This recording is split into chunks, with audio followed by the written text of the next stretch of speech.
The Second Chance Weekend. Chapter 1, The House on Blackwater Lake. Natalie Brooks had sworn she would never come back to Blackwater Lake. The place smelled like pine sap and broken promises, like sweat soaked into cheap cotton sheets and apologies whispered against bare skin. Yet here she was, hands tight around the steering wheel, knuckles pale against her caramel-toned skin, breath coming in sharp pulls as the old lake house came into view. The house crouched at the edge of the water like it knew secrets. Wide windows reflecting the late afternoon sun, cedar siding darkened by years of storms. The dock stretched into the lake like a dare. She hated that it was still beautiful. She hated that part of her still was too. Natalie killed the engine and sat there for a moment, heart pounding like it wanted out of her chest. She had not seen Connor Hale in 3 years. 3 years since she had walked out of his apartment barefoot and furious, mascara smeared, throat raw from screaming. 3 years since she had decided that loving him felt too much like bleeding out slowly. She stepped out of the car and the air hit her, cool and sharp, sliding under the hem of her fitted black dress. It clung to her body in a way that was deliberate. The fabric hugged her full hips and curved waist, traced the generous swell of her breasts, dipped low enough to reveal the clean line of her collarbones. She had chosen it because it made her feel dangerous, because if she was going to face him, she would do it armored in confidence. Her heels crunched over gravel.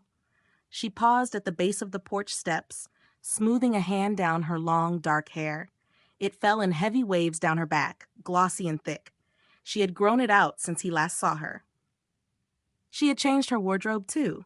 Sharper lines, deeper colors, nothing soft or apologetic. The only thing she had not changed was the scar inside her chest that still pulsed when she thought of him. The front door opened before she could knock. Connor Hale filled the doorway like he had been carved there. He was broader than she remembered, shoulders stretching the thin gray Henley he wore, sleeves pushed up to reveal forearms corded with muscle and ink. The tattoos had multiplied. Black and charcoal lines curved over his skin, disappearing beneath the fabric, hinting at stories she did not know. His dark hair was longer on top, shorter on the sides, slightly messy, as if he had dragged his hand through it one too many times. His jaw was rough with stubble, sharp enough to scrape. His eyes, that relentless storm gray, locked onto hers and did not look away. For a second, neither of them spoke. The silence felt loaded, thick, like the charged air before lightning splits the sky. "Nat," he said finally, her name low and rough, like it scraped his throat on the way out. She swallowed. "Connor." God, his voice. It wrapped around her spine and pulled tight, familiar, intimate, infuriating. He leaned one shoulder against the doorframe, arms crossing over his chest. The movement flexed his biceps, stretched the cotton over his torso. She remembered those arms braced on either side of her head, remembered the weight of him, the heat, her thighs tense before she could stop them. "You look different," he said. She let one eyebrow lift. "So do you." His gaze traveled over her slowly, not subtle, not polite. It slid from her face down to her mouth, lingered there, then dipped lower. Over her breasts, the narrow line of her waist, the curve of her hips. It was not just looking, it was remembering. "You cut your hair," she said, because she needed something to say that was not Wintas. "I still think about your hands on me at night." "Yeah." He dragged a hand through it as if to prove the point. "You didn't." "No." A muscle ticked in his jaw. He stepped back from the doorway. "You going to stand out there all evening, or you coming in?" She brushed past him, close enough that her shoulder grazed his chest. The contact was accidental. It still felt like a spark down her arm. His scent hit her instantly, cedar and clean soap and something darker underneath. Her pulse jumped. Fuck. The inside of the lake house was exactly as she remembered. Open living room with high wooden beams, stone fireplace dominating one wall, kitchen visible through a wide archway. The furniture had changed. The memories had not. She set her overnight bag on the floor near the couch. The fact that she had agreed to stay the weekend still felt surreal. When their mutual friend had announced her wedding and insisted they both be there early to get over it already, Natalie had almost laughed in her face. But here she was, trapped in a house with the only man who had ever truly undone her. Connor shut the door behind her with a solid click. "Guest room's down the hall, same as before." "Thanks." Another silence stretched. It was unbearable. "Why did you agree to this?" he asked. She turned to face him fully. He stood a few feet away, arms uncrossed now, hands shoved into the pockets of his jeans. The denim sat low on his hips. She remembered the V of muscle that disappeared beneath waistbands like that. She clenched her teeth against the memory. "It's Hannah's wedding," she said. "I'm not missing it because we fucked up." His eyes darkened at the word. "That's one way to put it." Her temper flared. "Oh, don't start. I didn't come here to rehash the past." "Funny," he said, stepping closer. "Feels like that's exactly why you're here." He stopped an arm's length away. The air between them tightened. She could see the faint scar above his eyebrow from when he had crashed his motorcycle years ago.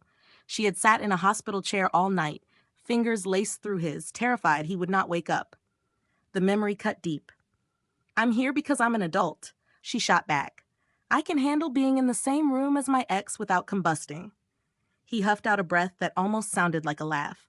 "You were never the one who combusted, Nat. You froze. You shut down. Big difference." Her stomach twisted. "You don't get to psychoanalyze me." "I know you," he said, voice low. "You knew me."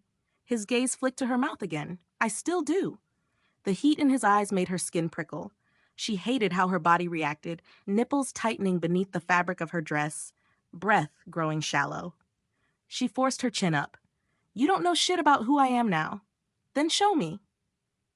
The challenge hung there, raw and dangerous. She stepped even closer, close enough that their chests almost touched. She had to tilt her head back slightly to meet his eyes. He was taller than her by several inches. He always had been. She remembered how small he could make her feel with a single look, how safe and how trapped all at once. "You first," she said softly. "Show me who you are now, Connor." His jaw flexed. For a second, she thought he might reach for her. His hands twitched at his sides. Instead, he dragged one palm down his face. "I'm not the guy who lets you walk away without a fight," he said. Her heart stuttered. "Is that supposed to scare me?" "No." His voice dropped even lower. "It's supposed to warn you." The tension snapped like a pulled wire. She took a step back, because if she did not put space between them, she was going to do something reckless, like press her mouth to his and see if he still tasted the same. "I need a drink," she muttered. "Kitchen stocked." Of course it was. Connor had always been prepared. For parties, for storms, for everything except losing her. She turned on her heel and walked into the kitchen. She could feel his eyes on her the entire time, tracking the sway of her hips. It made her pulse pound between her legs. The awareness was intoxicating and humiliating at once. She grabbed a bottle of whiskey from the counter and poured a generous splash into a glass. Her hands were steady. At least she had that. "You still take it neat?" he asked from the doorway. "Yes." He moved closer, stopping on the opposite side of the island. He poured himself a drink without breaking eye contact. The amber liquid caught the light, so did the faint scar on his knuckles from a fight she had never gotten the full story about. They drank in silence. The whiskey burned down her throat, settled warm in her stomach. It did nothing to cool the heat simmering under her skin. "You seeing anyone?" he asked abruptly. She almost choked. "That's none of your business. That's not a no." She set the glass down harder than necessary. "And if I am?" His mouth curved, but there was no humor in it. "Then he's a lucky bastard." The bluntness of it hit her square in the chest. She did not want to feel flattered. She did not want to remember how it felt to be wanted by him. "I'm not," she said before she could stop herself. His eyes sharpened. "No? No." A beat passed. "You?" she forced out. He shook his head once. "Tried. Didn't stick." "Why?" His gaze locked onto hers. "You really have to ask?" The honesty in his expression was almost too much. It stripped away the bravado, the sarcasm. It left something raw underneath. Her throat tightened. "Connor, we ended for a reason." "Yeah," he said quietly. "We did." They both knew the reason. Pride. Fear. Two stubborn people who loved each other too much and trusted each other too little. He rounded the island slowly, like a predator that was done pretending it was tame. She did not move. Her pulse thundered in her ears. He stopped directly in front of her. Close. So close she could see the faint gold flecks in his gray eyes. "I haven't touched you in 3 years," he said, voice rough, "but I haven't stopped thinking about it." The confession slammed into her. Heat flooded her body. Her skin felt too tight, too sensitive. She could almost feel phantom hands tracing her waist, sliding up her ribs, gripping her hips. "Don't," she whispered. "Don't what?" "Don't say shit like that." "Why?" His gaze dropped to her lips again. "Because it makes you remember?" Her breath hitched. Damn him. "I remember everything," she shot back. "That's the problem." His hand lifted slowly, deliberately. He did not touch her. He hovered just inches from her waist, heat radiating from his palm. The proximity alone made her shiver. "Tell me to stop," he murmured. She should have. She knew she should have. Instead, she stood there, body humming, every nerve ending lit up like a fuse. His fingers finally closed the distance, just a light brush against her side. Not explicit, not even intimate by most standards, yet it felt like being branded. Her breath left her in a sharp exhale. "Fuck," she breathed. His jaw tightened at the sound. His thumb pressed slightly harder against her waist, testing, asking. "We said this weekend was about being adults," she managed. "Adults can make decisions," he replied. Her hands fisted in the fabric of his shirt before she realized what she was doing. The cotton was soft and warm under her palms. Beneath it, his chest was solid, heartbeats steady and strong. "Connor," she warned. "Nat." The way he said her name was almost a plea. The world outside the kitchen faded. No lake, no wedding, no past or future. Just the two of them standing in a house that had once held their laughter and their fights and their naked bodies tangled in sheets. His forehead rested lightly against hers. The contact was gentle, almost reverent. It undid her more than anything else. "This is a bad idea," she whispered. "Probably," he agreed. Neither of them stepped back. Chapter 2, Friction. Connor's forehead rested against Natalie's, their breath tangling in the narrow space between them. The kitchen lights hummed faintly overhead.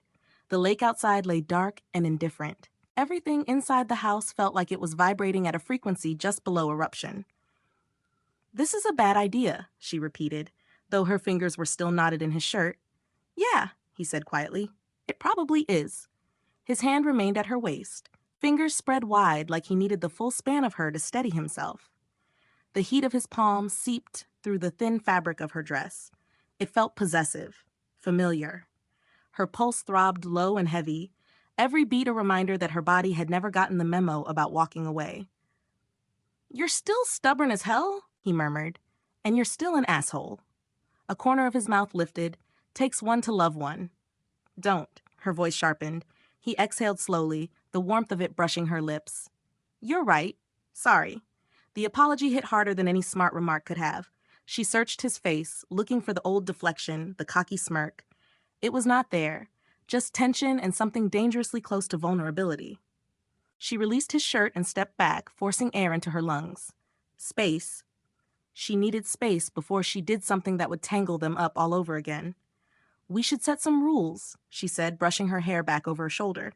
His brows drew together. "Rules?" "Yes, we're here for Hannah. We keep it civil. No dragging up old shit. No, whatever this is." She gestured vaguely between them, though her gaze lingered on his mouth longer than she intended. He studied her like she was a puzzle he used to know how to solve. "And if this keeps happening, it won't." "Bullshit." Her jaw clenched. "I can control myself." His eyes dipped, slow and deliberate, over the line of her body again. "Can you?" The look alone felt like a hand sliding down her spine. "Fuck you," she shot back, but there was no real venom in it. His laugh was low, rough. "See, this is what I mean. You've always pretended you're ice cold, but you're not, Nat. You burn." Her stomach flipped. "You don't get to talk about me like that." "I know exactly how you feel when you're about to lose control." His voice softened, but it did not lose its edge. "Your breathing changes, your shoulders tense, your lips part just a little." Her lips parted right then, involuntarily. She snapped them shut. "Stop analyzing me. Make me." The challenge in his eyes was dangerous, reckless. She felt it under her skin like static. "I'm going to my room," she said finally, because staying any longer would be playing with fire while soaked in gasoline. She grabbed her bag and headed down the hall.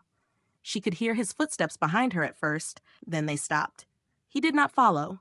Somehow that almost felt worse. The guest room door clicked shut behind her.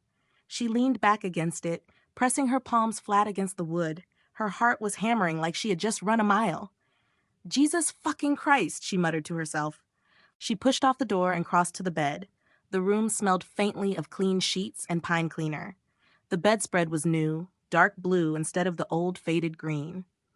But she remembered lying in this very room once, tangled in him, sunlight spilling across bare skin and lazy grins. She kicked off her heels and unzipped her dress slowly.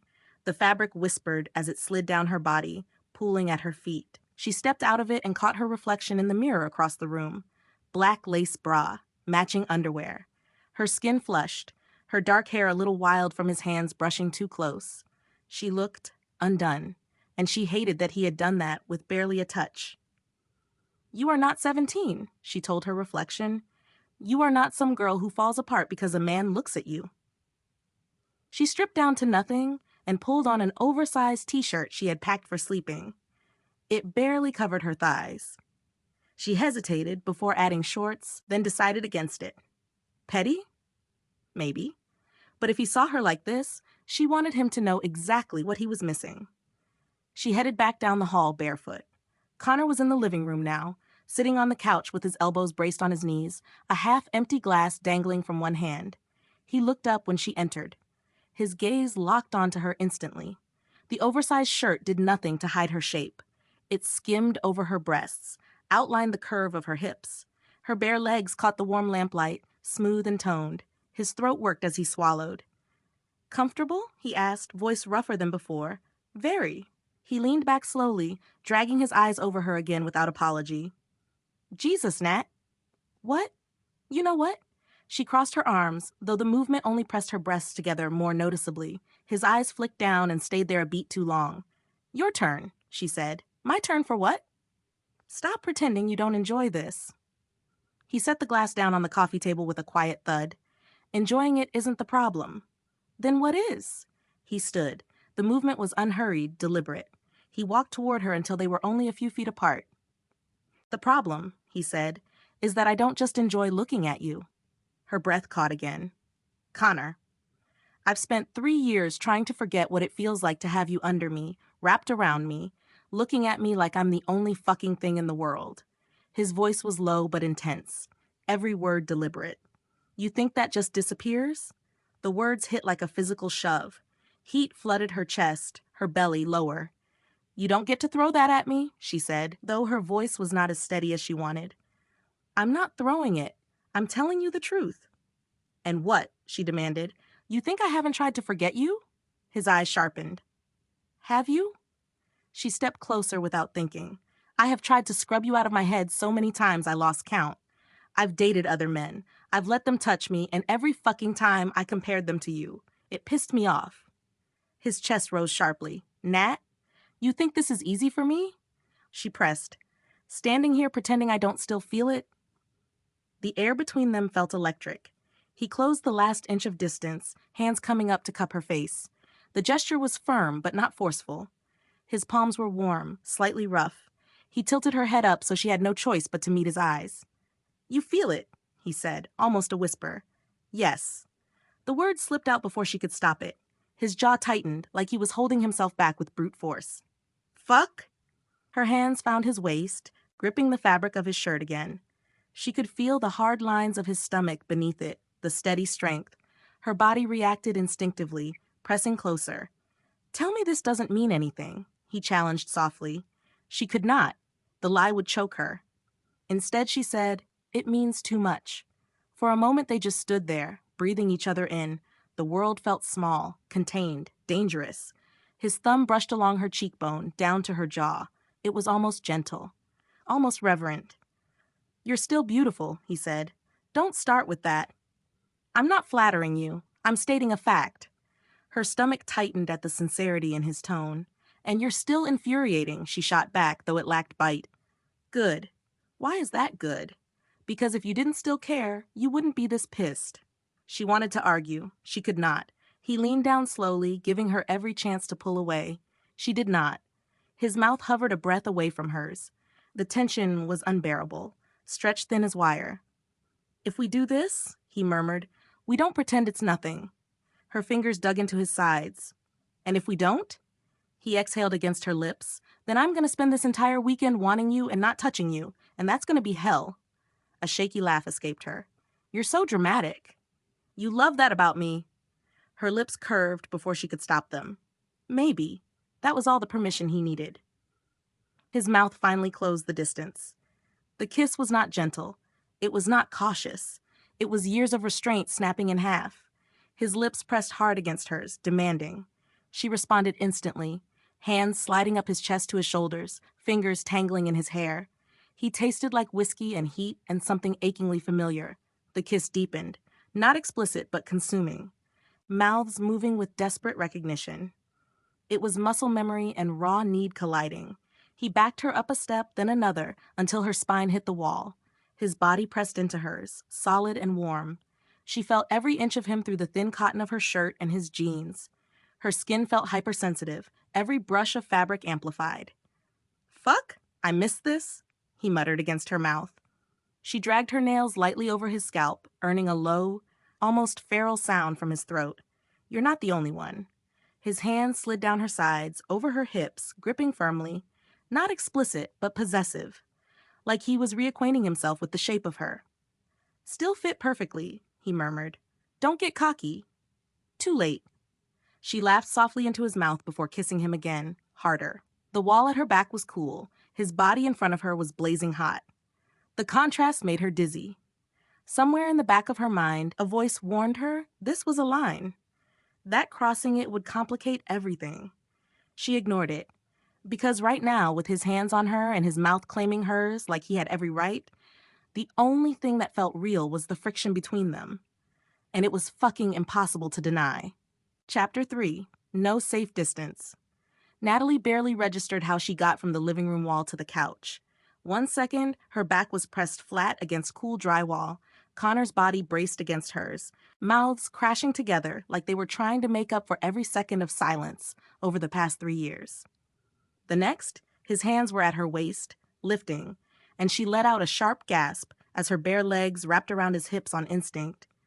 "Jesus," he muttered against her mouth, gripping her tighter. "You still do that." "Do what?" she shot back breathlessly. "Trust me to catch you." Her chest tightened at that. Before she could dissect it, he carried her the few steps to the couch and lowered her down, but he did not let go. He followed, kneeling between her legs, his body crowding hers into the cushions. The oversized shirt had ridden up her thighs. Cool air kissed her skin. His hands slid down slowly, palms spanning the outside of her legs, fingers flexing like he needed to physically confirm she was real. His eyes dragged over her body again, slower this time. Not just hunger, something deeper. Something that made her stomach twist. "You have no idea what you do to me," he said quietly. "Pretty sure I do," she replied, trying for sass, though her voice trembled. His gaze snapped back to her face. "You think this is just about wanting to fuck you?" The bluntness made heat flare up her neck. "Connor? Answer me." Her pulse pounded. "No," she admitted. "It's not just that." He nodded once, like that mattered more than anything else she could have said. His hand slid up her thigh again, stopping just below the hem of her shirt. Not crossing the line. Just resting there, warm and firm. The restraint was almost worse than if he had ignored it. "You're shaking," he murmured, "because you're intense as hell." His mouth curved faintly. "You like that. Sometimes I hate it. Same thing." She reached up and grabbed the front of his shirt again, dragging him down so their mouths met once more. This kiss was slower, but no less charged. It was less about collision, more about claiming ground. Lips pressed, parted, moved with hungry familiarity. She felt the weight of him, the solid heat of his chest against her, the steady rhythm of his breathing as it began to roughen. His stubble scraped lightly against her skin when he shifted, mouth trailing from her lips to the corner of her jaw, down the curve of her neck. He did not bite. He did not mark. He just pressed his mouth there, warm and firm, and the sensation shot straight through her. "Fuck," she whispered, fingers digging into his shoulders. "You always liked this," he murmured against her throat. "Don't narrate it." He chuckled softly, the sound vibrating against her skin. "You're the one who said we should be honest." Her nails raked lightly down his back through the thin fabric of his shirt. His body reacted instantly, muscles tensing under her hands. "You're still strong," she said before she could stop herself. "I never stopped working out." "That's not what I meant." He lifted his head, eyes dark. "I know. The way he said it made something twist deep inside her chest. His hands slid higher, up along her sides, thumbs brushing the underside of her breasts through the cotton. The contact was careful but deliberate. Her breath caught sharply, back arching off the couch. "Connor," he stilled. "Too much?" She shook her head. "No, just don't rush." His jaw tightened like that word physically pained him. "You think I want to rush this? I think you're 3 seconds away from losing control." "Maybe I am." Her heart pounded harder at that admission. He shifted his weight slightly. One hand braced beside her head, the other still resting against her side. Their bodies aligned almost perfectly, her legs still loosely wrapped around him. She could feel his strength, the tension in him, held tight like a coiled spring. "You have any idea what it did to me when you left?" he asked suddenly, voice low and rough. The question cut through the haze of heat. "You think it was easy for me?"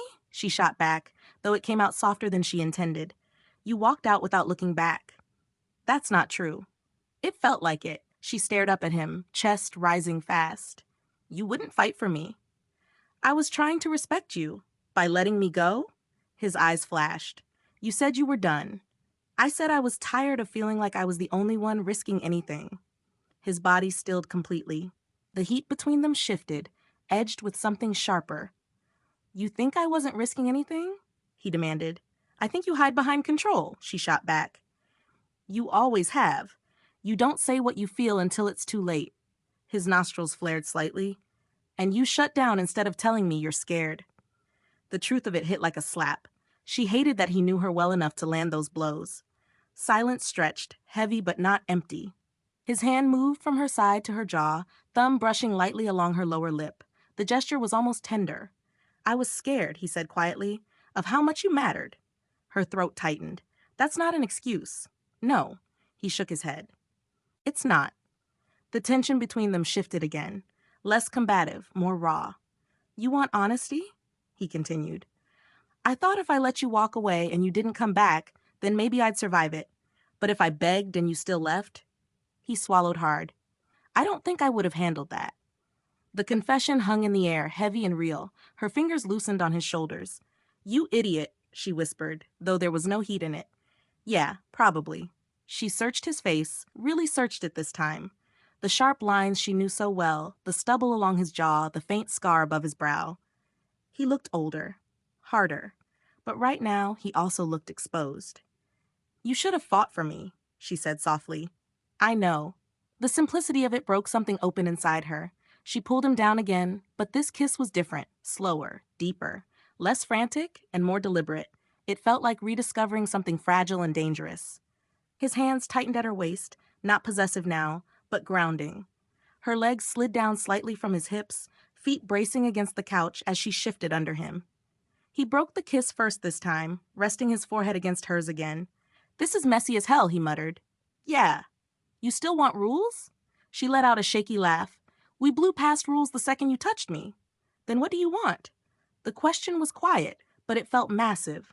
She hesitated. Not because she did not know, because saying it would make it real.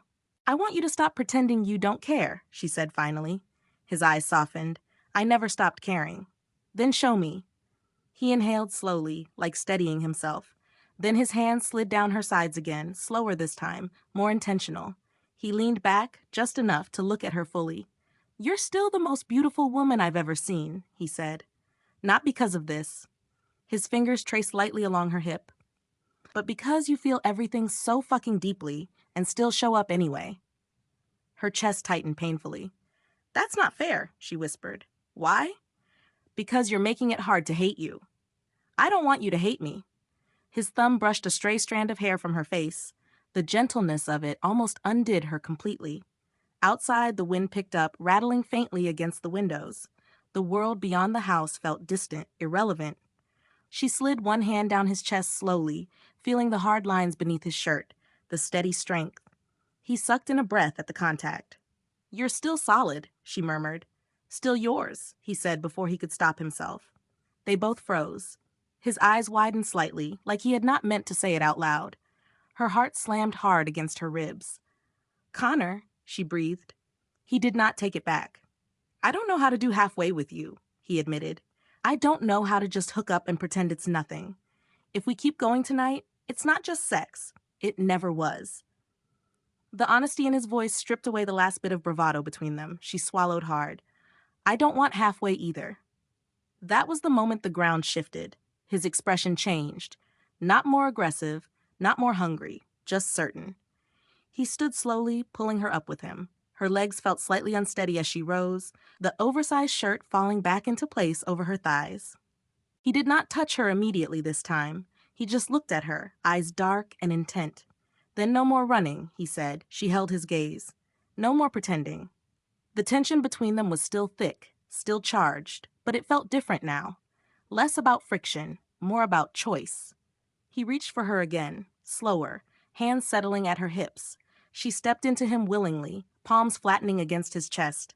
Their bodies aligned naturally, like they remembered exactly how to fit. Upstairs, he murmured, voice low. Her heart kicked hard at that. Together, he added, making it clear this was not about dragging her anywhere she did not want to go. She nodded once. No safe distance left between them, and neither of them wanted one. Chapter 4, The Line We Cross. The stairs creaked under their combined weight. Natalie was acutely aware of every step, every inch of space between her back and Connor's chest as they climbed. He did not touch her at first, but the heat from his body followed her like a shadow. The air felt thicker up here, charged, heavy with memory. Halfway up, his hand found her waist, not urgent, not grabbing, just there. Her breath hitched. You okay? He asked quietly behind her. She nodded, though he could not see it clearly. Yeah? His thumb pressed slightly into the curve of her hip, grounding. You'd tell me if you weren't. I would. He believed her. She could feel it in the way his hand stayed steady instead of tightening. They reached the top landing. The hallway stretched ahead, dimly lit by a single lamp. The master bedroom door at the end stood slightly ajar. The guest room was behind them, safe and separate. Connor paused. We can still call this, he said, voice low. The offer hung between them like a final exit sign. Natalie turned slowly to face him. He looked big up here in the narrow hallway. Broad shoulders nearly brushing the wall, gray Henley clinging to his chest, dark jeans low on his hips. His jaw was tight, eyes searching hers for hesitation. He looked intense, yes, but not predatory, not pushing, just braced.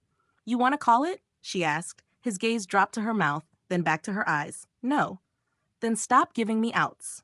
A flicker of something almost like relief crossed his face. Come here, he said softly. She stepped into him without argument.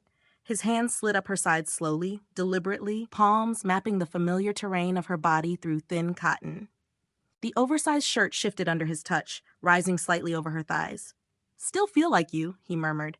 Did you expect me to morph into someone else? He huffed a quiet laugh. You changed. But this. His fingers tightened gently at her hips. This is still you. Her hand slid up his chest, fingers spreading over hard muscle. She could feel the steady thud of his heart under her palm. It was fast, not frantic, just strong and heavy. You're shaking, he said again. Stop pointing that out. You think I'm not? His voice dropped lower. I've wanted this for so long, I don't trust it. The honesty in that stripped her bare in a way that had nothing to do with clothes. She reached up and kissed him, not desperate this time, not crashing. Just firm, sure, lips pressing to his like a statement. He responded instantly, hands sliding down to grip her ass lightly through the fabric, pulling her flush against him. The contact made her suck in a sharp breath. She could feel the solid line of his body against hers, the heat, the tension held tight. Fuck, he muttered against her mouth. Her fingers threaded into his hair again, tugging just enough to draw a low sound from his throat. That, she whispered, is why I didn't trust myself around you. He backed her a step, then another, until her shoulders brushed the wall. His mouth left hers, trailing down along her jaw, over the sensitive skin of her neck. He did not rush. He let every brush of his lips linger just long enough to make her pulse jump. Her head tipped back against the wall, eyes sliding closed. Connor, she breathed. Yeah. His hand slipped under the hem of her shirt this time, palm gliding over the bare curve of her hip, skin to skin. The sensation was electric. Her body arched into him without permission. You're not wearing anything under this. He realized, voice thick. Didn't feel like it. His hand stilled against her hip, fingers splaying as if he needed to grip something solid. "You're going to kill me," he muttered. "Not my intention." "Bullshit." She laughed softly, the sound breaking into a gasp when his thumb traced a slow line along her waist. He lifted his head, eyes dark and intense. "You're sure?" he asked. The question was steady, grounded, no pressure. "Yes." The word was clear, certain. Something in him shifted at that. Not wilder, not rougher, just anchored. He kissed her again, slower this time, deeper. His hand stayed under her shirt, exploring carefully, tracing the lines of her waist and up along her ribs. He avoided crossing into explicit territory, even as the heat between them climbed higher. Her nails dragged down his back again, then lower, fingers hooking into the waistband of his jeans. "You're overdressed," she murmured. He smirked against her lips. "Impatient? Maybe?" He stepped back just enough to pull his shirt off in one smooth motion. Her breath left her. She had seen him shirtless before, countless times, but the sight still hit hard. His chest was broad, defined but not exaggerated, skin warm and lightly dusted with hair. Tattoos curled over one shoulder and down his side, black ink stark against tan skin. His stomach was tight, lines cutting clean down to the waistband of his jeans. "Jesus," she muttered, "like what you see?" "You're still insufferable. Answer the question." "Yes." The word came out rougher than she intended. He stepped into her space again, bare chest brushing against the thin cotton of her shirt. The contrast made her skin hypersensitive. She could feel the heat of him, the texture of his skin, every subtle movement. Her hands roamed without thinking, palms sliding over his chest, down his stomach, fingers tracing the ink along his side. "You got more," she said. "Yeah." "When?" "After you left." Her hand stilled for a fraction of a second. "Why?" He held her gaze. "Needed something that hurt in a way I could control." That landed hard. She swallowed and stepped closer, pressing her body fully against his. "You idiot!" "Yeah," he said quietly. She reached for the hem of her shirt. His hand caught her wrist gently. "Let me," he said. The words were low, almost reverent. She nodded once. His fingers curled into the fabric at her hips, lifting slowly. The cotton dragged up over her stomach, over her ribs. Cool air followed in its wake. His eyes tracked every inch of exposed skin, dark and intent. When the shirt cleared her head, he tossed it aside. She stood there in nothing but bare skin and defiance. His gaze moved over her slowly, not rushed, not greedy, just taking her in. "You're unreal," he said softly. "Don't put me on a pedestal." "I'm not." His hand lifted, brushing lightly over her collarbone, down between her breasts, without lingering, just tracing. "I'm appreciating." Her skin prickled under his touch. "You still get that look," he added. "What look?" "Like you're daring me to fuck this up." "Maybe I am." He smiled faintly. "I don't want to fuck this up." "Then don't." His hands settled at her waist again, thumbs brushing the soft dip above her hips. He leaned in, pressing his forehead to hers once more, grounding both of them. "This isn't just about tonight," he said. "I know. I'm not doing this if we wake up tomorrow and you act like it meant nothing." She met his gaze head on. "I won't." He searched her face for any sign of doubt. He did not find it. His mouth claimed hers again, slower but deeper, his body pressing her back against the wall. Skin against skin now, no barriers. The heat between them was intense, nearly overwhelming, but controlled. His hands moved over her with deliberate restraint, mapping, relearning. Every glide of his palms over her waist, her back, her hips sent sparks shooting through her. Her leg lifted, hooking around his hip, pulling him closer. He exhaled sharply against her mouth. "Fuck, Nat. Don't stop." He didn't. He lifted her easily, one arm under her thighs, the other braced at her back.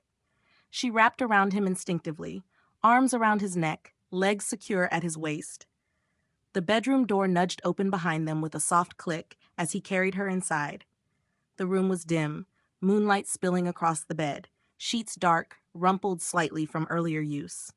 He set her down carefully at the edge of the mattress, but did not pull away. They stood there for a second, breathing hard, bodies inches apart.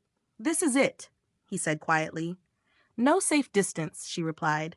His hand slid up her back, fingers threading into her hair, tilting her head. "No more running," he said. "No more pretending," she answered. Then he kissed her again, and this time neither of them held back. Chapter 5 burned the bedroom door shut with a quiet click behind them. Natalie barely heard it over the rush of blood in her ears. Connor's mouth was still on hers, deep and relentless. like he was trying to erase every inch of distance that had ever existed between them. His hands slid down her back, strong and warm, fingers flexing at her hips as he guided her backward onto the bed, the mattress dipped under her weight. He followed, not crushing her, but bracing himself above her with one arm so he could look down at her. Moonlight spilled across his shoulders, catching the hard lines of muscle and the dark ink along his skin. He looked carved from shadow and heat. His chest rose and fell heavily, breath rough. "You good?" he asked, voice lower now, steadier. "Yes," she breathed, though her heart was slamming like it was trying to escape her ribs. He searched her face for a long second, eyes scanning for hesitation, fear, doubt. He found none. "Okay," he said quietly, and something about the way he said it made her stomach flip. He leaned down and kissed her again, but this time slower, intentional. His lips moved against hers with heat, yes, but also control, like he was savoring it instead of devouring it. Her hands roamed his back, fingers sliding over warm skin, tracing the edges of his tattoos. She felt the subtle twitch of muscle under her touch. He reacted to her. He always had. "You're staring," she murmured when he pulled back just enough to look at her again.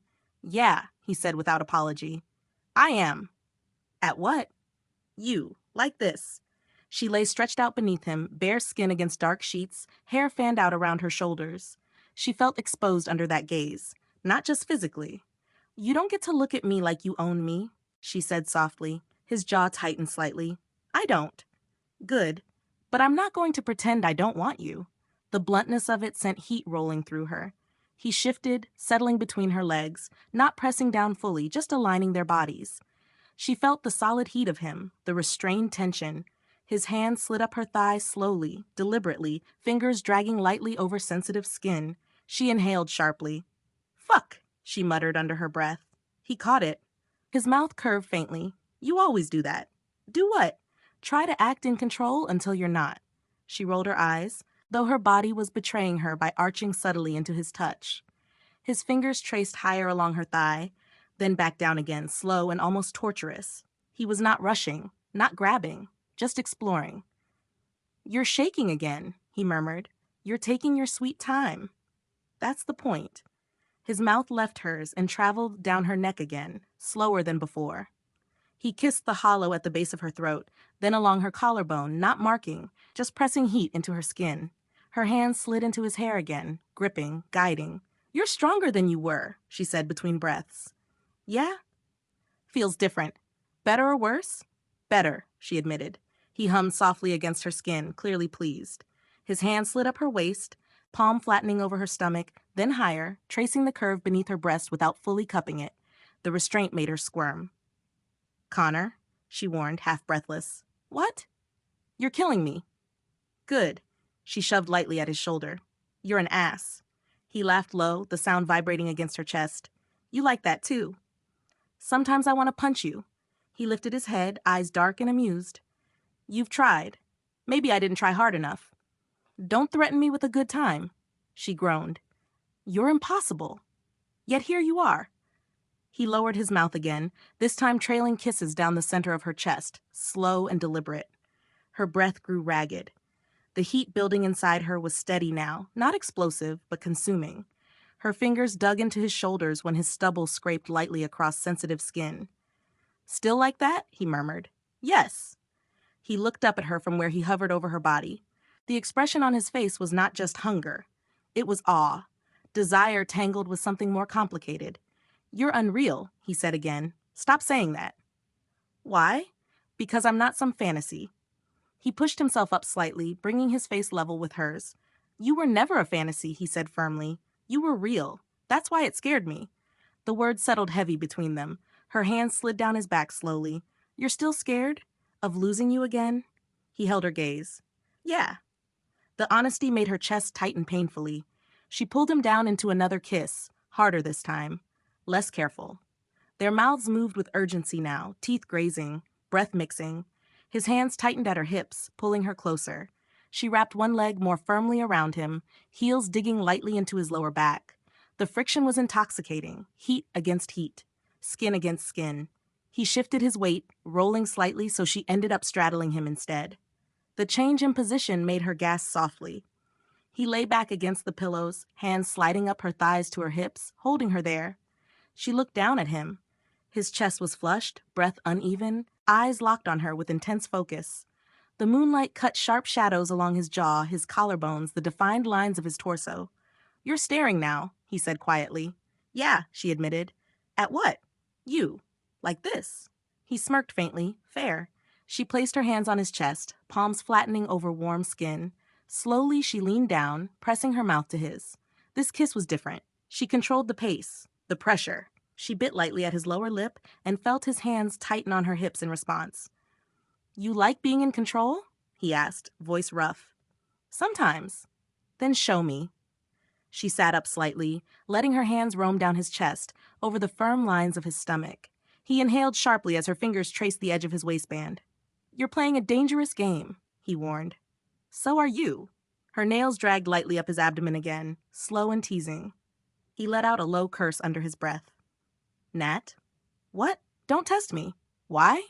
"Because I don't know how gentle I can be right now." The warning was not threatening. It was honest. She leaned down until her lips brushed his ear. "Then don't be gentle." His breath hitched hard. In one swift movement, he flipped them back over so she was beneath him again. Not rough, not violent, just decisive. "You're trouble," he muttered. "You love it." He captured her wrists slightly above her head, not pinning, just holding. His gaze dropped to her mouth, then lower. "You trust me?" he asked quietly. The shift in tone made her heart pound harder than any touch had. "Yes," she said without hesitation. He held her gaze for a long moment, searching. Then he released her wrists and kissed her slowly, deeply, like the question had meant something far beyond the moment. His hands moved over her body with more confidence now, less tentative. Still not crossing into anything explicit, but the heat between them had sharpened, intensified. Her back arched as his mouth moved down her again, kissing, tasting, leaving her breathless. Every touch felt amplified. Every brush of skin sent sparks shooting through her. She tangled her fingers in his hair, urging him closer. He groaned softly against her, the sound thick with restraint. "You're going to be the death of me," he muttered. "Shut up," she whispered, pulling him back up to her mouth. The kiss turned desperate again. Urgent. Hungry. They moved together instinctively, bodies finding rhythm without words. The tension that had been building since the kitchen finally crested. The heat between them burning hot and consuming.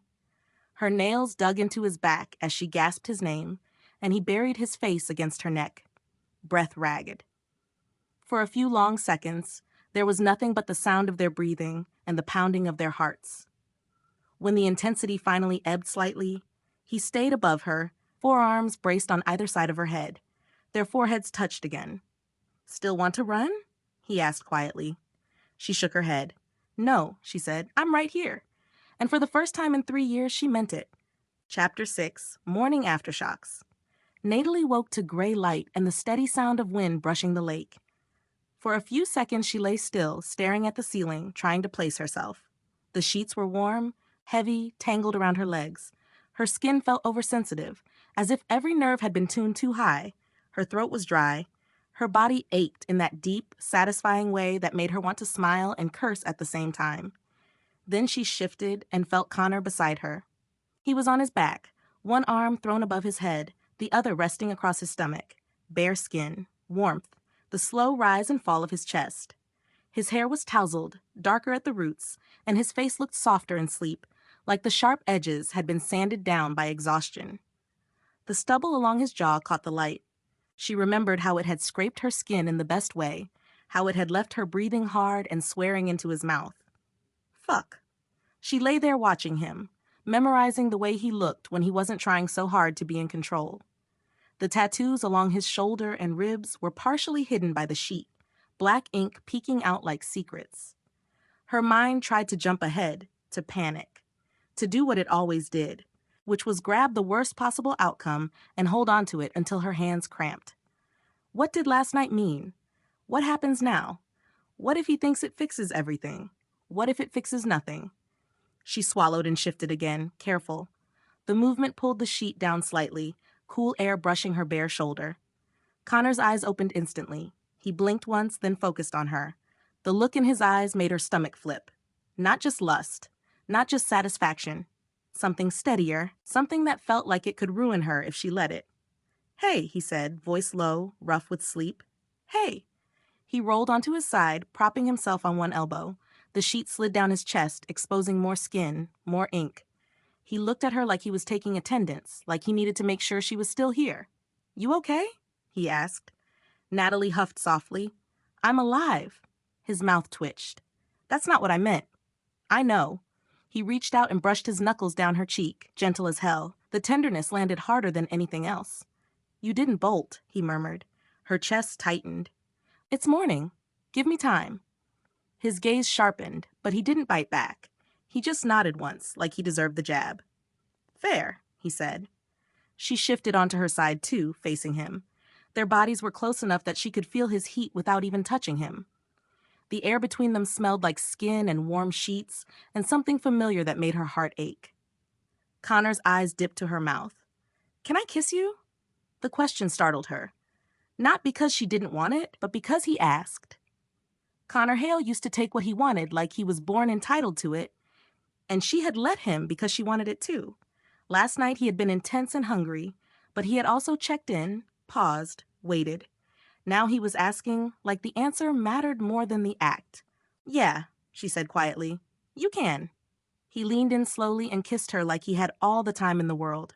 No urgency, no desperate collision, just warm lips, soft pressure, a slow deepening that made her exhale into him.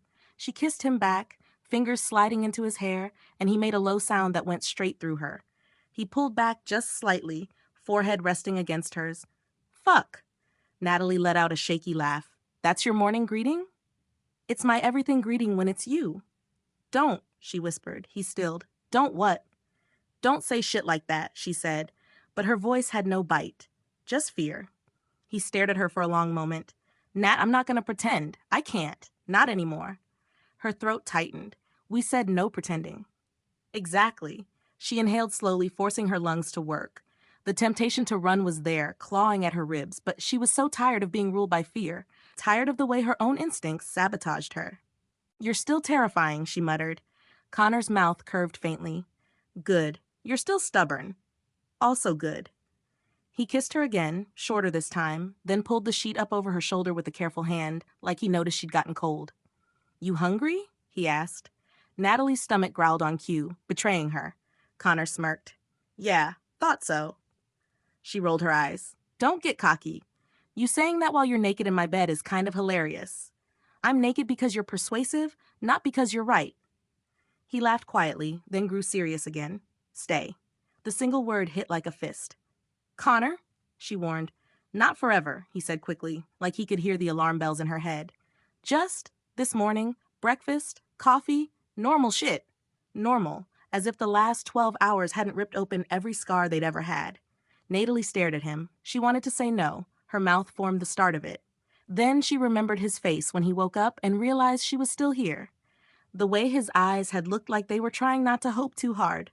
"Okay," she said finally. "Breakfast." The relief that flashed across his expression was instant and almost painful to see. He got up, grabbing a pair of dark sweatpants from the floor. He pulled them on and turned back toward her. Natalie's gaze caught on his torso again, on the ink along his ribs, the flex of his shoulders as he moved. It was embarrassing how quickly her body responded. Like last night hadn't been enough, like she was still starving. Connor noticed. Of course he did. His eyes swept over her, lingering. "You're doing it again." "Doing what?" "Looking at me like you want to ruin my day." Natalie snorted. "You're already ruined." His eyes darkened. "Yeah?" She lifted her chin. "Yeah." The air shifted, heat flickering back to life between them. Connor took a step closer, then stopped, like he was giving her space to breathe. "You getting up or you staying in bed?" "I'm getting up." She sat up, the sheet falling to her waist. Connor's gaze dropped. He swallowed. His hands flexed at his sides like he had to physically stop himself from reaching for her. Natalie slid off the bed and walked to her bag, deliberately unhurried. She could feel his eyes on her back, on her hips, on the line of her legs. It made her skin prickle. She grabbed a simple black camisole and underwear, then paused. "You're still watching," she said without turning around. Connor's voice was rough. "You're still letting me." She turned to face him. His eyes were dark and hungry, and he looked like he was about 2 words away from dragging her back onto the mattress. His bare chest rose and fell slowly, controlled, but his hands told the truth, slightly curled, restless. Natalie held his gaze and pulled the camisole on slowly. She watched his eyes follow the movement. "Fuck," he muttered again. "Language," she teased weakly. He barked out a laugh. "You want me to be polite right now?" "No," she admitted. "I want you to be honest." His expression softened just a fraction. "Then I want you, still, right now." Heat flooded her belly. Natalie's hand gripped the strap of her camisole. "Soft, you can't say that like it's nothing." "It's not nothing." That was the problem. She walked past him into the bathroom before she could say something reckless. The door clicked shut behind her, and she leaned on the sink, breathing hard. Her reflection stared back at her. Hair a mess, lips slightly swollen, a faint flush along her chest. She looked like a woman who had stopped lying to herself for one night and didn't know what to do with the truth. She splashed cold water on her face and brushed her teeth, moving automatically. Her mind kept replaying his words. Stay, breakfast, normal. She finished, then opened the door. Connor was still in the bedroom, leaning against the wall near the doorframe, arms crossed, watching her like he'd been waiting the whole time. "You done?" he asked. "Yes." He pushed off the wall and crossed the room, stopping in front of her with that same controlled intensity. He reached out and tucked a strand of hair behind her ear. "You're in your head," he said quietly. "I live there," she replied. He sighed. "I hate it." "Well, it's not exactly a fun place." "I know." His gaze held hers. "That's why I want you to let me in." Natalie's throat tightened. "Connor, don't." He didn't flinch this time. "I'm not asking for a miracle. I'm asking for a conversation." Her laugh came out sharp. "Since when are you the mature one? Since I realized acting tough didn't keep me from missing you." That landed like a punch. She looked away first, because if she didn't, she might cry, and she hated crying in front of him. It felt like giving him a weapon. Connor's hand slid down her arm slowly, fingers brushing her wrist. "Come on. Coffee." Natalie nodded once, a small motion. They walked downstairs together. The house felt different in daylight, less haunted, still full of memories, but softened around the edges by morning. In the kitchen, Connor moved like he belonged there. He started coffee, pulled eggs from the fridge, set a pan on the stove. Domestic Connor was almost more disarming than shirtless Connor. Natalie sat on a stool at the island, watching him. The light slanted through the window, outlining his shoulders, catching the ink on his arms. He looked grounded, capable. Like the boy she loved had finally grown into the man she needed. He glanced at her. "What? You cook now?" she asked, trying to keep it light. He snorted. "I always cooked." "You grilled. That doesn't count." "I can make eggs without burning down the house." "Wow. Impressive." He smirked. "Shut up." Natalie smiled despite herself, then froze when she realized how natural it felt. Connor cracked eggs into the pan, the sizzle loud in the quiet morning. "We need to talk about last night," he said. Natalie's stomach tightened. "Do we?" "Yes." She stared at the counter.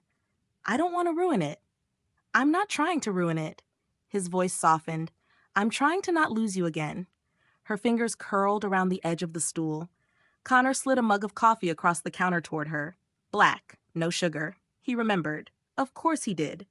Natalie wrapped her hands around it, letting the heat sink into her palms. "Okay," she said, voice quiet. "Talk." Connor leaned on the counter across from her, close enough that she could smell him again. Soap, skin, coffee, something that felt like home and danger all at once. "I'm not asking you to promise anything today," he said, "but I need to know if you're here with me or if you're already halfway out the door." Natalie swallowed. The question was simple. The answer was not. She took a sip of coffee, buying time. The bitterness grounded her. Then she looked up at him. "I'm here," she said. "Right now I'm here." Connor's jaw flexed like he was holding back a dozen emotions. "Good," he said quietly, "because I can work with that." Natalie's pulse jumped at the words, not because they were seductive, but because they sounded like commitment, like effort. Connor turned back to the stove, stirring the eggs, but his shoulders looked less tense, like a small part of him had unclenched. Natalie stared into her coffee, the steam curling up like a warning. Morning had arrived, reality had arrived, and still she was here. Chapter 7. Cracks in the Armor. By the time they finished breakfast, the lake had shifted from steel gray to blinding silver. Natalie stood at the sink, rinsing her mug, staring out the window like the water might offer some kind of instruction manual for what the hell she was supposed to do next. The wind skimmed across the surface, chopping it into restless fragments. Nothing smooth, nothing calm. Connor came up behind her, not touching at first, just there.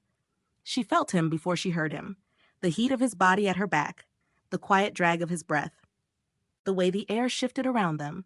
"You're thinking too loud," he said. She snorted softly. "That's not a thing." "It is with you." She turned off the faucet and dried her hands slowly, buying herself a second to decide whether to snap at him or lean back into his chest. She did neither. She turned around. He was close enough that her breath brushed his collarbone. He had thrown on a black t-shirt after breakfast, the fabric stretching tight across his chest and shoulders. His hair was still slightly messy, like he had not bothered to tame it. His eyes were alert now, focused. "You want to talk," she said. "I do." "About what?" "About why you still look like you're ready to bolt." Her jaw tightened. "I don't look like that." He gave her a flat look. "Nat," she exhaled hard. "Fine. Maybe I am." He crossed his arms, not defensive, just braced. "Why?" She laughed under her breath. "You want the short version or the ugly one?" "Ugly." "You hurt me," she said bluntly. The words hung between them, sharp and undeniable. Connor didn't flinch. "I know. You made me feel like I was too much, too emotional, too intense, like loving you was some kind of liability." His jaw flexed, but he stayed quiet. "And now," she continued, "we had one insane, hot, reckless night, and you're talking about not losing me again.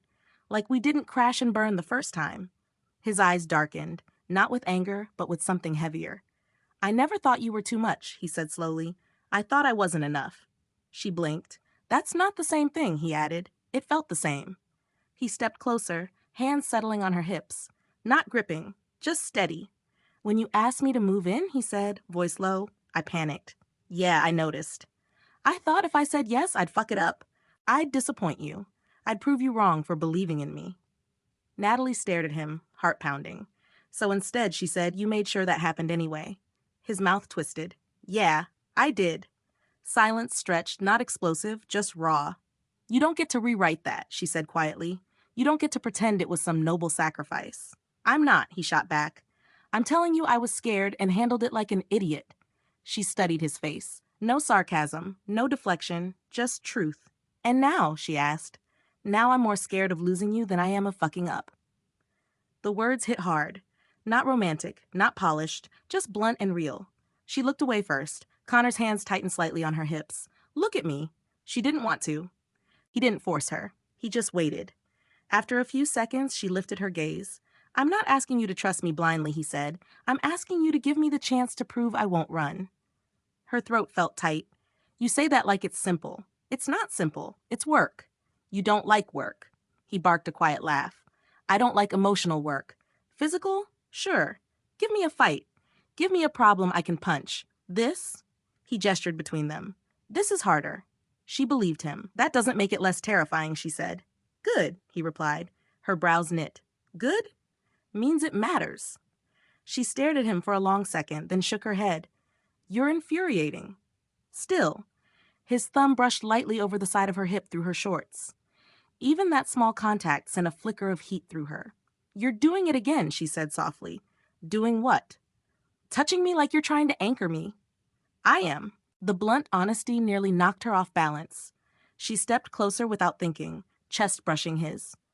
"You don't get to anchor me unless you're willing to stay." His eyes locked onto hers. "I'm here." "For how long?" "As long as you are." The air between them tightened again, not just sexual, emotional, charged. She slid her hands up his chest slowly, palms flattening over the hard muscle. His breath shifted instantly. "You say the right things," she murmured. "I'm not performing for you." "How do I know that?" He caught her wrists gently, holding them against his chest. "Because I'm not smooth enough to fake this," he said quietly. "You know that." She did. He had always been terrible at pretending to be something he wasn't. His problem had never been manipulation. It had been avoidance. Her fingers curled slightly against his shirt. "I don't want another almost." "Neither do I." "You say that now." "I said it 3 years ago, too," he shot back, heat creeping into his tone. You just didn't hear me. I heard you hesitate, because I was terrified. And that makes it okay? No. His voice sharpened, but it makes it real. They were inches from snapping at each other, falling back into old patterns. Natalie felt it happening and hated how easy it was. She pulled her hands free and stepped back. See, she said. We're good for one night and then we're right back here. Connor's eyes flashed. We're right back here because neither of us knows how to have a fight without thinking it's the end. The truth of that burned. You shut down, he got get defensive. Then we both act like it's over instead of actually fixing it. You make it sound so simple, she muttered. It's not simple, it's fucking hard. But so was last night. And we didn't run from that. Her cheeks flushed at the reminder. He stepped closer again, more cautious this time. I'm not saying we move back in together tomorrow, he said. I'm saying we try. Slowly. Like actual adults. You're really leaning into that word, she replied dryly. Because we didn't act like them before. She stared at him, trying to poke holes in his argument. You really think one weekend fixes us, she asked. No. He shook his head. But it can start something. Her pulse pounded in her ears. The wind outside picked up again, rattling lightly against the window. The house felt too small for all the emotion building inside it. Connor's hand lifted, hovering near her waist again. Can I? He asked quietly. She hesitated, then nodded. His palm settled against her hip, warm and solid. The contact felt different in daylight. Less desperate. More intentional. I'm not letting this just be about sex, he said. Good. Because if it was just sex, I would have found someone else to get over you. The bluntness stung, even though she knew what he meant. You think I didn't try? She shot back. His jaw tightened. I don't want to think about that. Exactly. Silence fell again, heavy but not explosive. His hand slid from her hip to her lower back, drawing her slightly closer. She didn't resist. You still feel like mine, he murmured before he could stop himself. Her heart stuttered.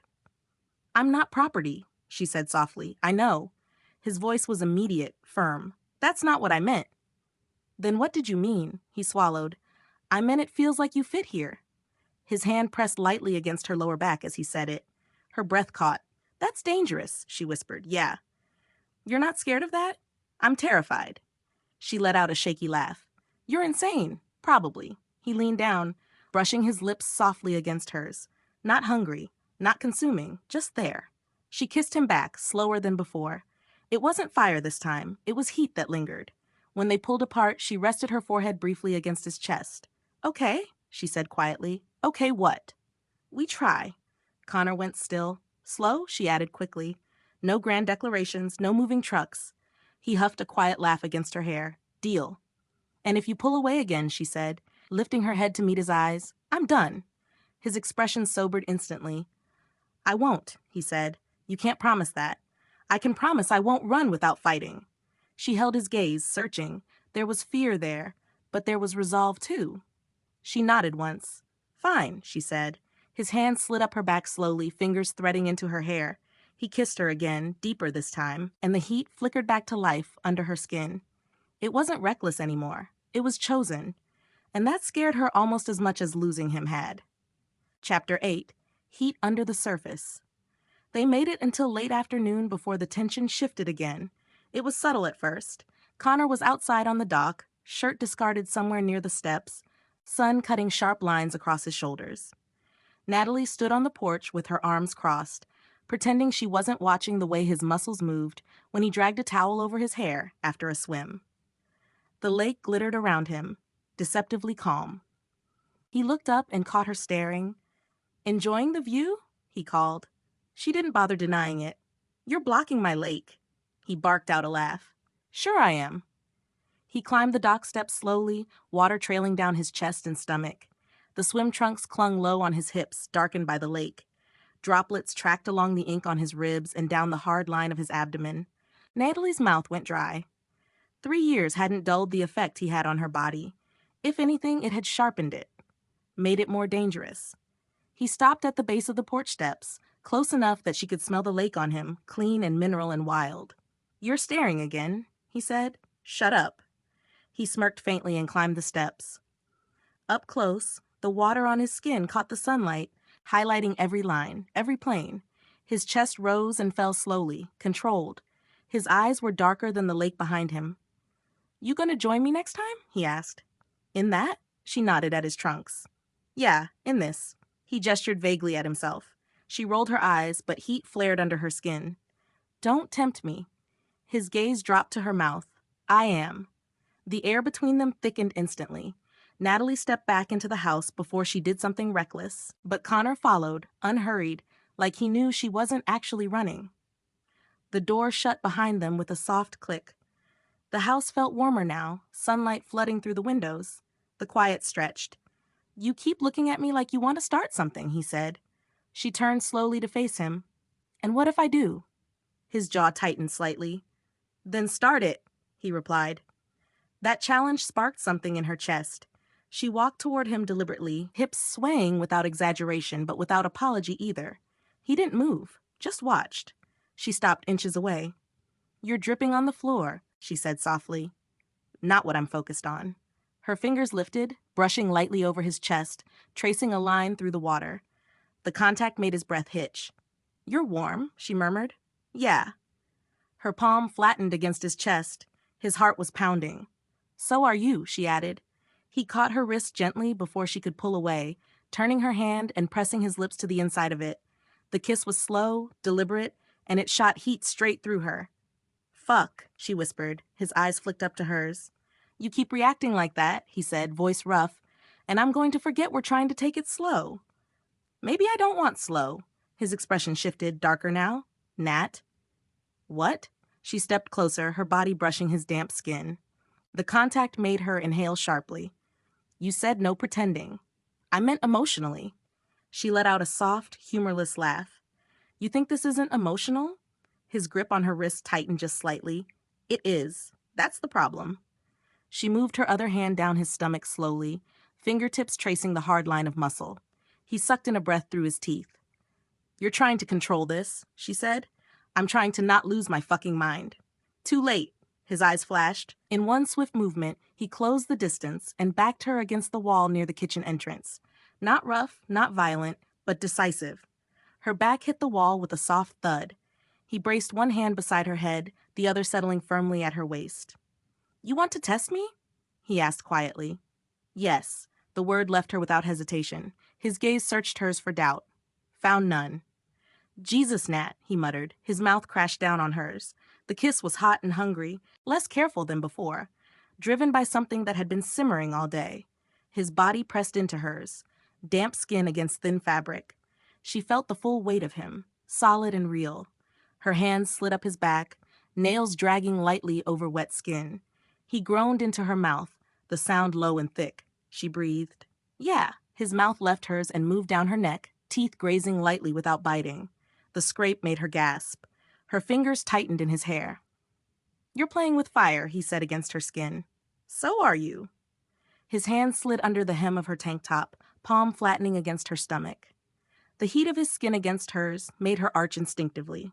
He paused, just long enough to look at her. "You sure?" he asked again, voice lower now. "Yes." He lifted her tank top slowly, eyes never leaving her face as he did. The fabric dragged upward, exposing more skin inch by inch. The air felt cooler where it hit her, but his hands were warm, steady. When the shirt cleared her head, he tossed it aside. His gaze dropped to her body, lingering without shame.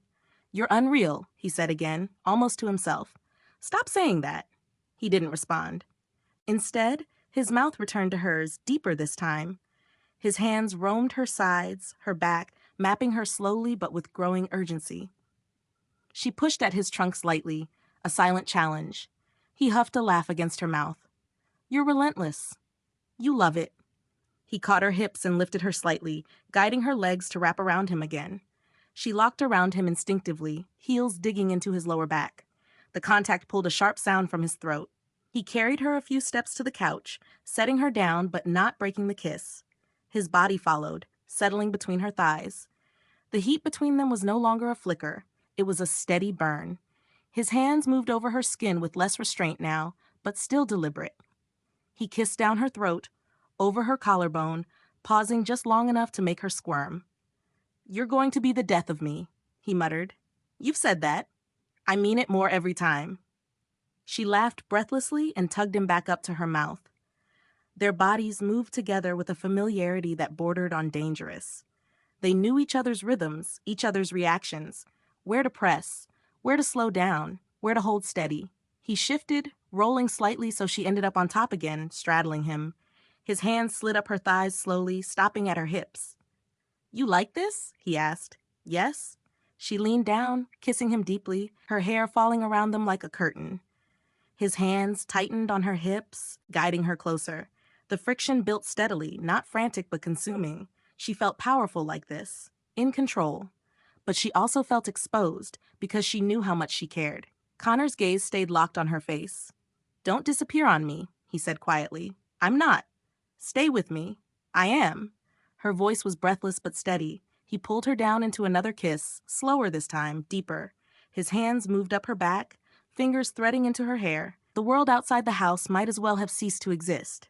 When the heat finally crested again, it left them both breathing hard, foreheads pressed together, bodies tangled on the couch. Connor brushed a strand of hair from her face.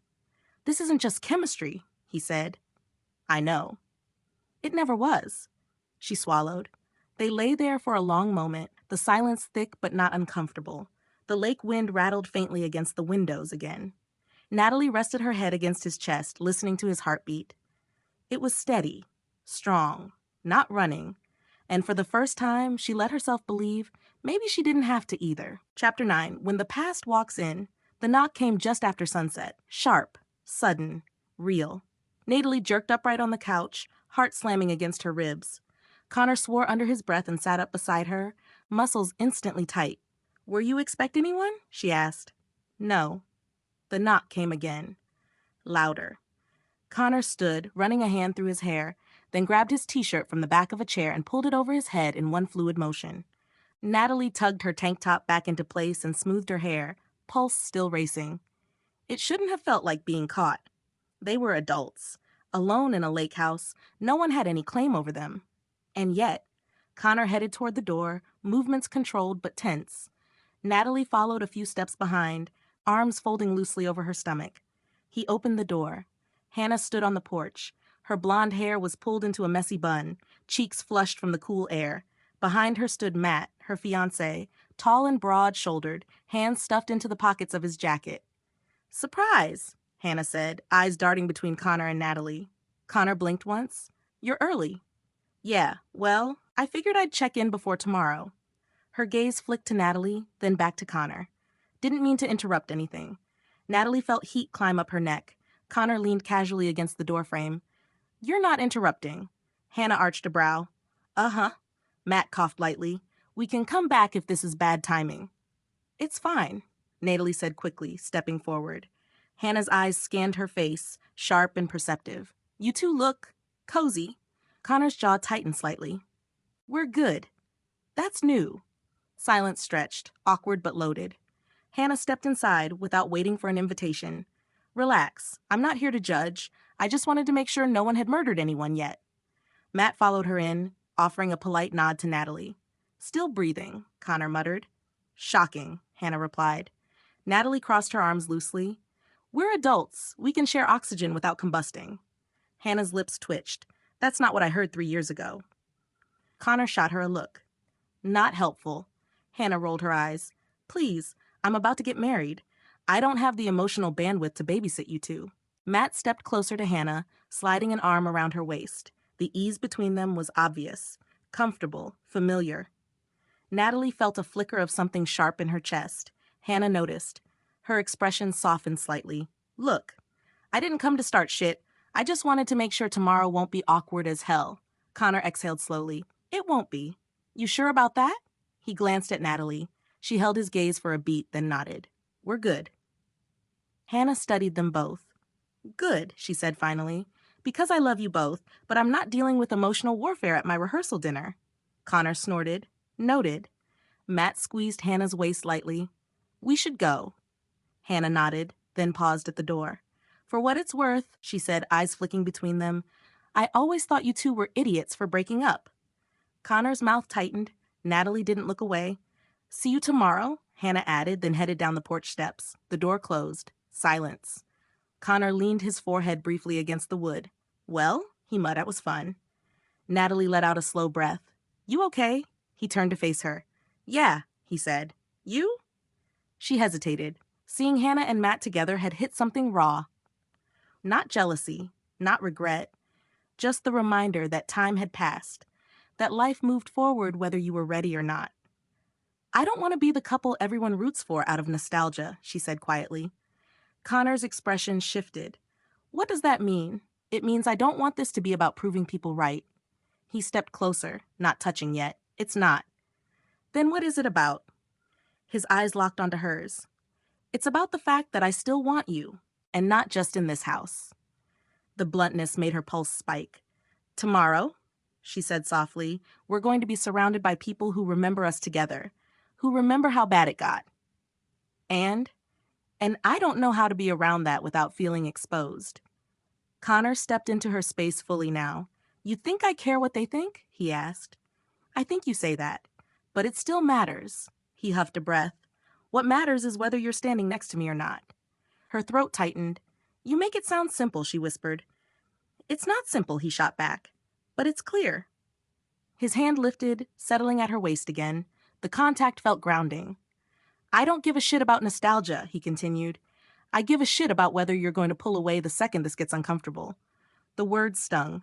I'm not the only one who runs, she said quietly. He flinched slightly. Fair. Silence fell again. The tension wasn't sexual this time. It was heavy, emotional, thick with old scars and new vulnerability. Natalie stepped closer. I'm scared, she admitted.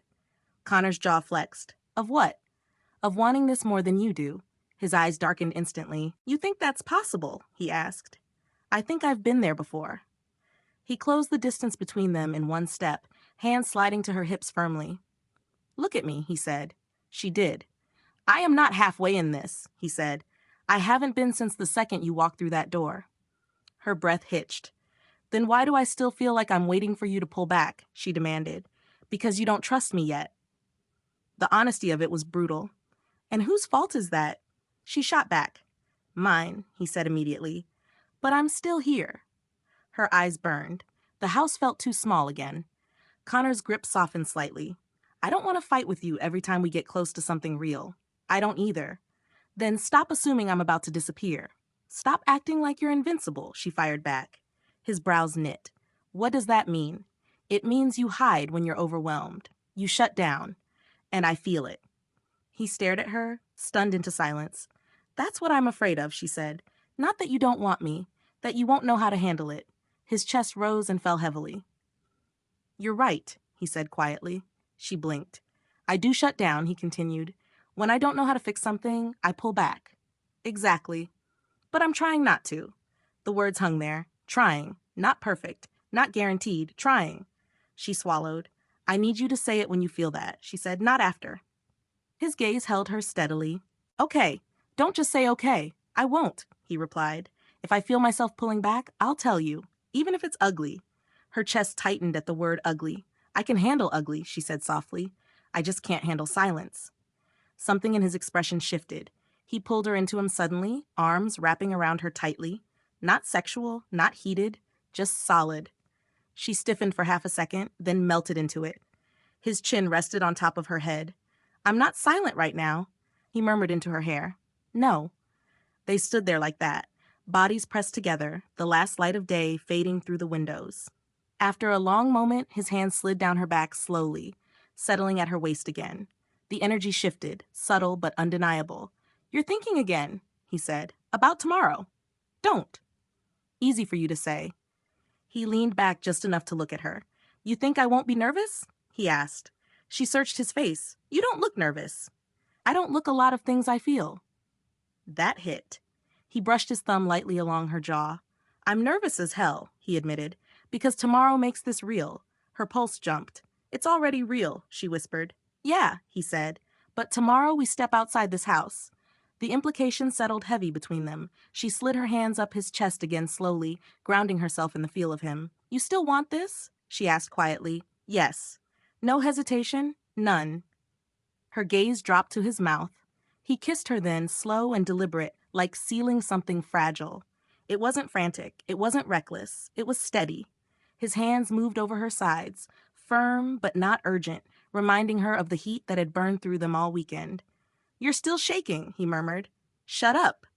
He smiled faintly against her lips. "Tomorrow," he said softly, "you stand next to me." She met his eyes, "And you don't let go." His grip tightened just slightly at her waist. "I won't." Outside, the lake had gone dark. Inside, the tension wasn't about fire anymore. It was about whether they could carry that heat into the light. Chapter 10. Into the light. The wedding day arrived too damn fast. Natalie stood in front of the bedroom mirror, fingers frozen halfway through fastening her earring, staring at her own reflection like she was trying to recognize the woman looking back.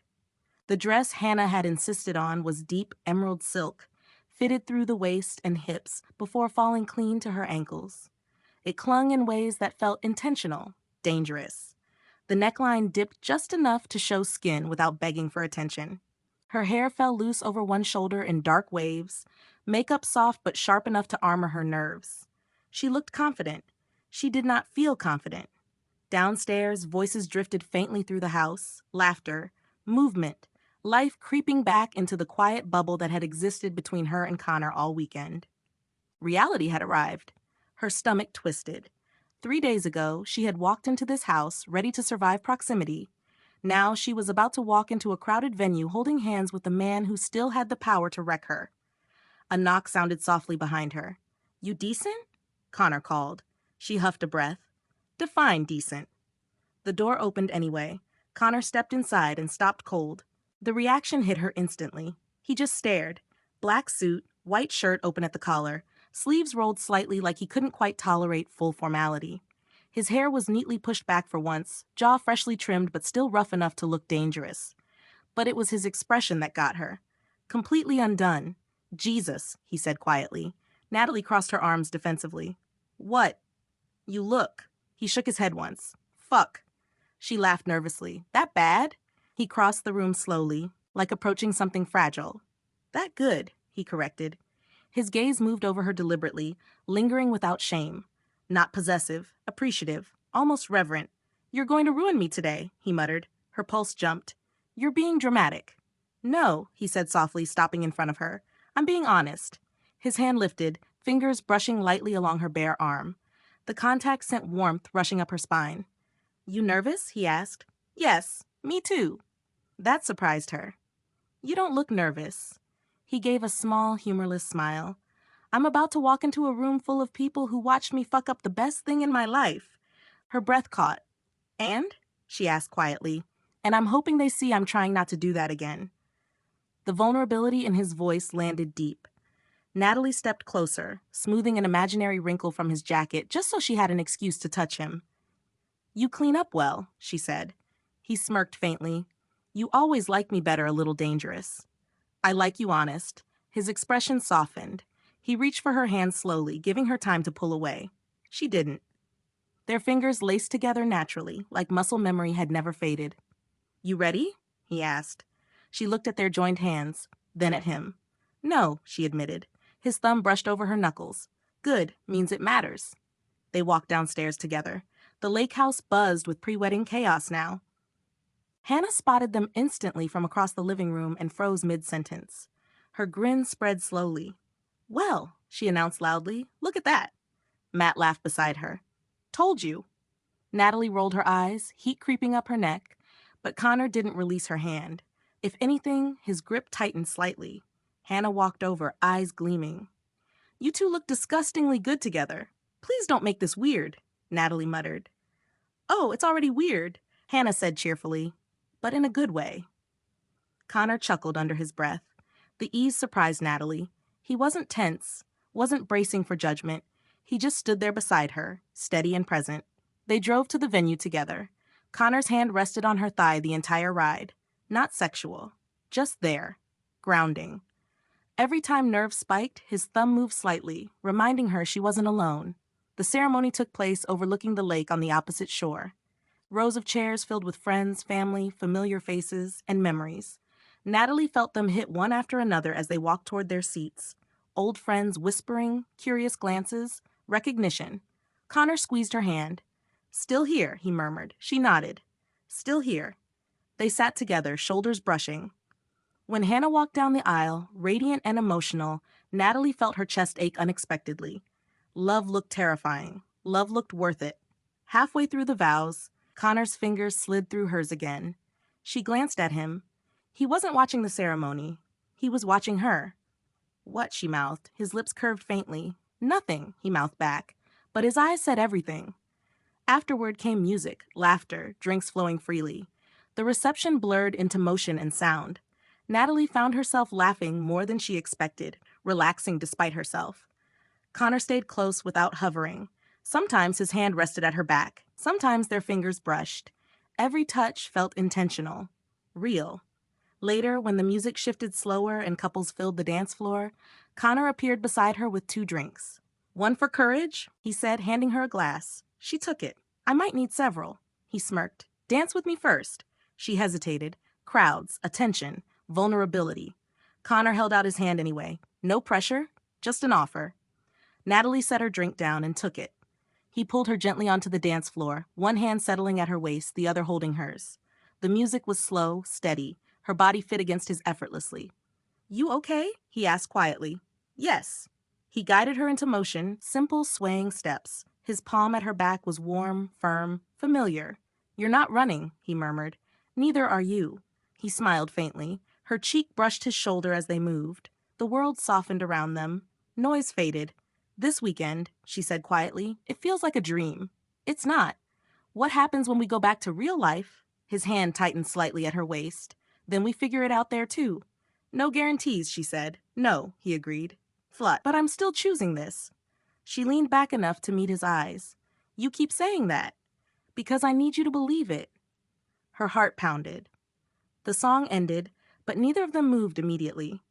Connor's thumb brushed lightly along her spine. "You want to get out of here for a minute?" he asked. She nodded. They slipped outside into cool night air. The lake stretched dark and endless beyond the venue lights. Music thumped faintly behind them. Connor leaned against the railing, pulling her between his arms. "You were incredible today," he said. "You're biased." "Yeah," he admitted. She laughed softly, then fell quiet. "This scares me," she said finally. "I know. I don't know where this goes." "Neither do I." She searched his face. "And you're okay with that?" He nodded once. "As long as we're walking into it together." Her breath caught. She stepped closer, pressing into him, hands sliding up his chest. "You're still terrifying," she whispered. "You're still worth it." She kissed him then, slow and deep under the open night sky. Not desperate, not hiding, chosen. When they pulled apart, his forehead rested against hers. "So," he said softly, "what happens tomorrow?" Natalie smiled faintly. "Tomorrow," she said. "We don't pretend this weekend fixed everything." He nodded. "And the day after?" he asked. She squeezed his hand. "We keep trying." Connor exhaled like that answer meant everything. Behind them, laughter rose from the reception. Ahead, the lake stretched into darkness, wide and unknowable. He laced his fingers through hers again. Neither of them let go. And somewhere between fear and hope, between memory and possibility, they stepped forward together, not knowing exactly where the road led. Only that this time, they weren't walking it alone.